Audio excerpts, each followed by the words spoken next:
হাসপাতালগুলোতে চিকিৎসক না থাকায় অনেককে শোকজ করা হয়েছে এবং তাদের বিরুদ্ধে ব্যবস্থা নেওয়া হচ্ছে বলে জানিয়েছেন স্বাস্থ্যমন্ত্রী ডাক্তার শামুন্তুল আনসিন।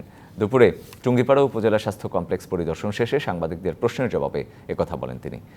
চিকিৎসক সংকট একদিনের সমস্যা নয় উল্লেখ করে মন্ত্রী বলেন, সমাধানে দ্রুত কাজ করা হচ্ছে। গরমের কারণে হাসপাতালগুলোতে বেড খালি রাখার জন্য নির্দেশনা দেওয়া হয়েছে বলেও জানান তিনি।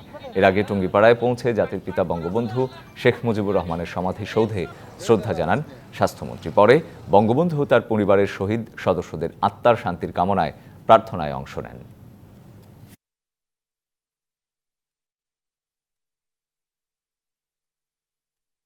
ডিজি সাহেবকে এবং মন্ত্রণালয়ের সবাইকে বলছি কোন কোন জায়গায় ডাক্তার থাকে না, অলরেডি যেখানে ছিল না তাদেরকে শোকজ করা হয়েছে এবং তাদেরকে তাদের বিরুদ্ধে ব্যবস্থা নেওয়া হচ্ছে। 21 জন ডাক্তার এখানে পদায়ন করা হয়েছে এই টুঙ্গিপাড়ায়।